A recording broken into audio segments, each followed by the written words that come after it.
Alam mo ba na ang Turning Point 4 ang pinakamahalagang parte ng kwento ng Mushoku Tensei? 2 taon pagkatapos nagsimulang may bahay ni Rodius sina Roxy at Sylphie, muli niyang nakatagpo si Hitogami sa kanyang panaginip. Sa pagtatagpo na ito, si Rodius ay nakaramdam ng pagsisisi nang hindi niya sinunod ang paalala ni Hitogami noon. Sinagot ito ni Hitogami nang sa huli, ito ay kanyang desisyon. Pagkatapos tinanong ni Rodius si Hitogami kung ano ang maaaring mangyari kung hindi siya pumunta para iligtas si Zenith.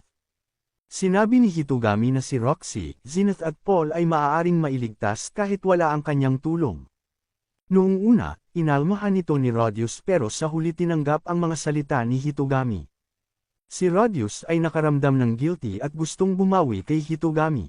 Ito ay ginamit ni Hitogami na pagkakataon para sabihin kay Rodius na buksan ang pintuan ng basement para siguraduhin ang lahat ay nasa tamang lugar. Matapos makita ni Rodius na walang dahilan para tumanggi sinunod niya ang hiling ni Hitogami. Binuksan niya ang pintuan at sa kanyang pagkagulat nakakita siya ng matandang lalaki na nakaupo sa isang upuan.